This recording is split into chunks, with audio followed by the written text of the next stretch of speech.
Yeah, but then you get someone who has all the things, and that's how you get a Michael Jordan.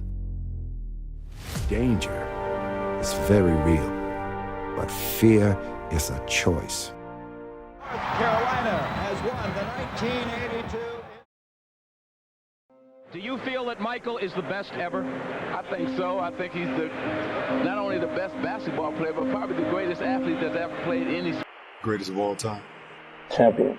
Winner.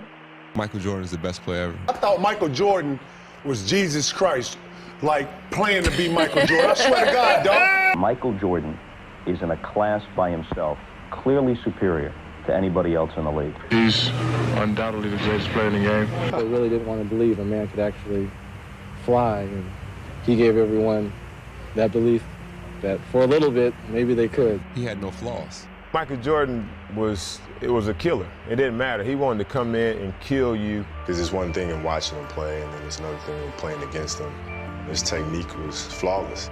The level of fear that he inspired in others was insane. Before he was the face of greatness, before the rings, the buzzer beaters, and the brand that took over the world, Michael Jordan was just a kid from Wilmington, North Carolina. A little brother, a dreamer, a boy searching for his place in a world that didn't hand anything out. And that's where the fire started. Not on the court, but at home. MJ grew up in a household where competition wasn't encouraged. It was expected. His older brother Larry was his first rival. And in those backyard battles, Michael didn't always win. In fact, he often didn't.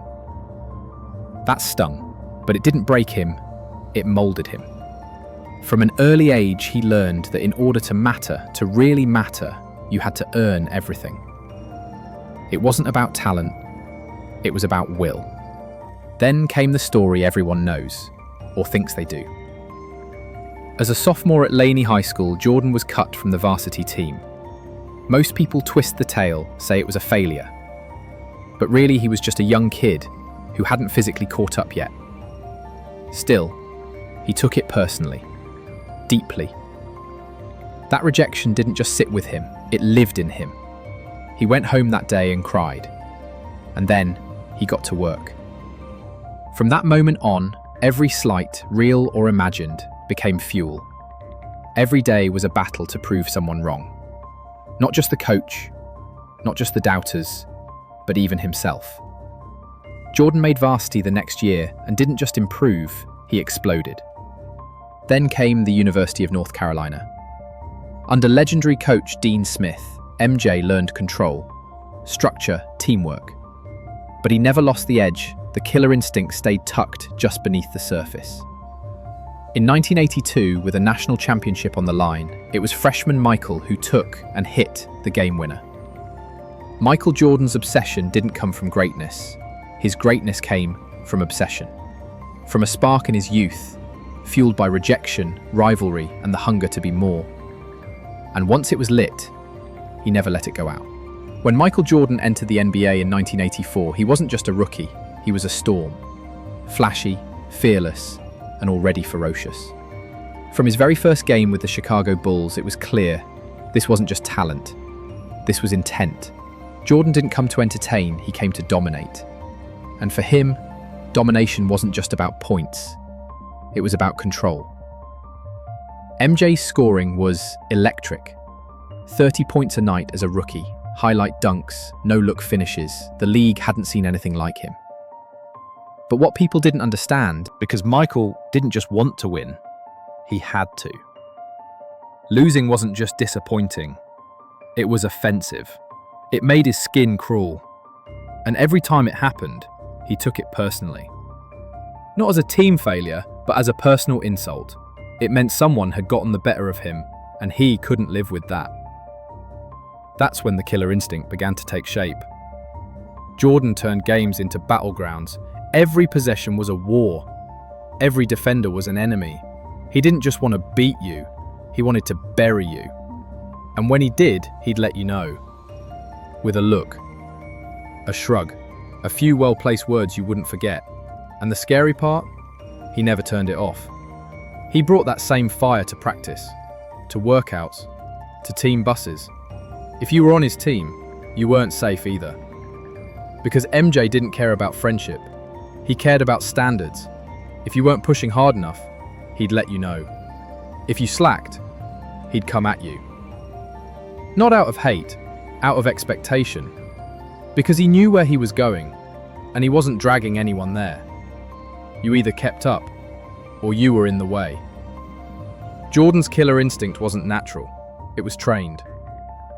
Forged through years of rejection, pressure, and pain. But once it was activated, it never faded. It got sharper, colder, more precise. And as the years passed, the league began to realize Michael Jordan wasn't playing the same game as everyone else. He was playing to crush your will. And for him, winning wasn't a goal, it was a requirement.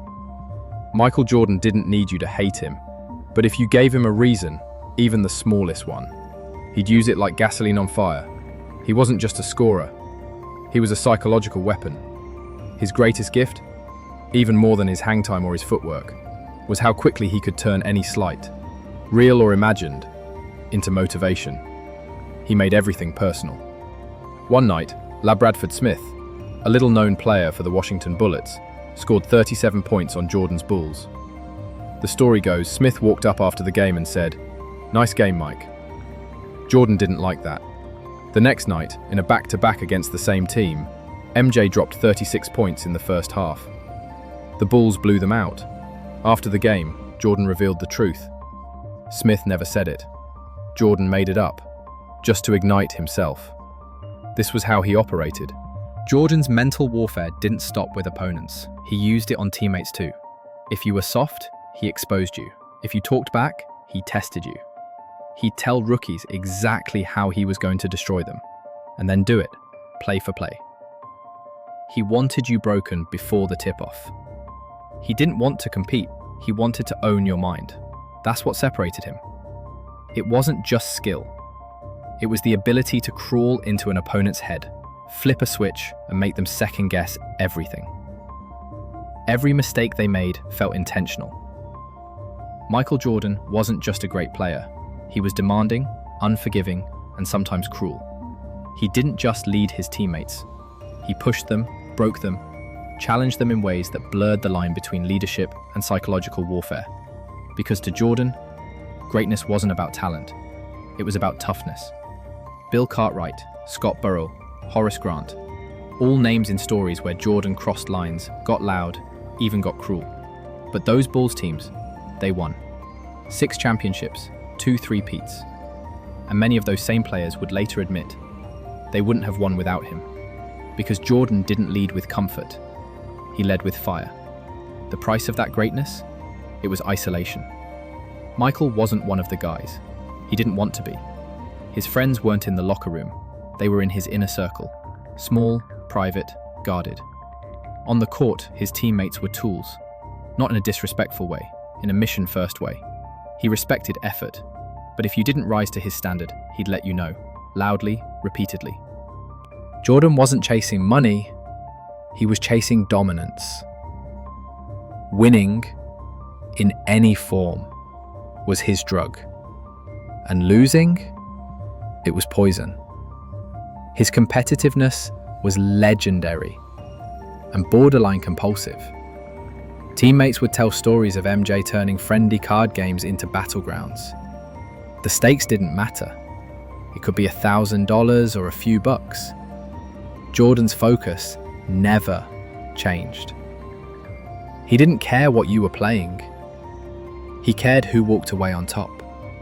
During playoff runs, he played 36 holes of golf on game day just to settle some inner itch. While most players were resting or watching film, Jordan was driving golf carts at sunrise. He wasn't trying to get rich. He already was rich. He was trying to assert control. To remind you, and himself, that no matter where or what the game was, he wasn't going to let you win. That's why his gambling became such a fixation for the media. Stories of Atlantic City during the playoffs, late nights, big losses. Speculation ran wild. Was it a problem? Was it something darker? But Jordan never apologized. Never flinched. It's not a problem. I can stop any time I want, he said. I have a competition problem. And he was right. It wasn't about risk. It was about proving something. About filling the space between games with new challenges. If he wasn't competing, he wasn't alive. And if he lost, he remembered. Not just the moment, the feeling. And he used that to fuel the next one. That's the thing about Jordan. Even his relaxation wasn't relaxed. Every environment became an arena. Every friend became an opponent. Every game became a test of who wants it more.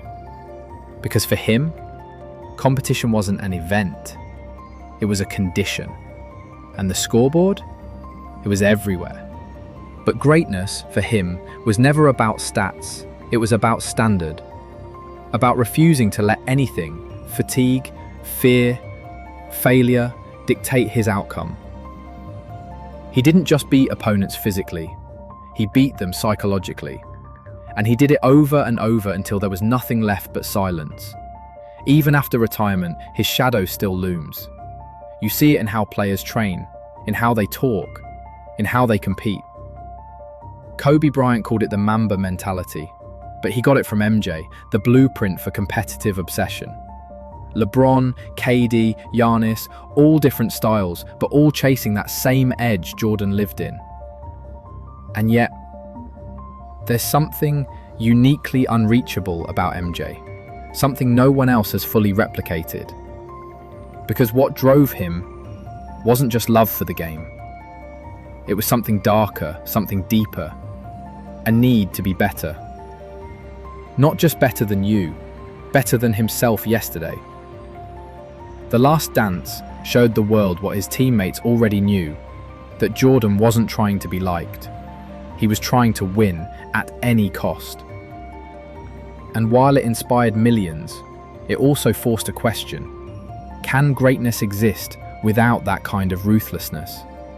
Would Jordan have been Jordan if he cared what people thought? If he let up in practice?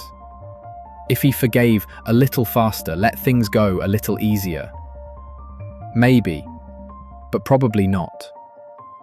Because for him, there was only one fuel that lasted: proving you wrong. Not for approval, not for applause, but because it made him feel alive. And maybe that's his true legacy. Not just the championships, but the mentality required to get them. The pain it takes, the sacrifices, the isolation, the obsession, the endless war inside your own head, telling you you're never done, never good enough, even when you're the best. That was the cost. And Jordan paid it gladly. Because in his mind, greatness isn't given, it's taken, and it never comes without a fight.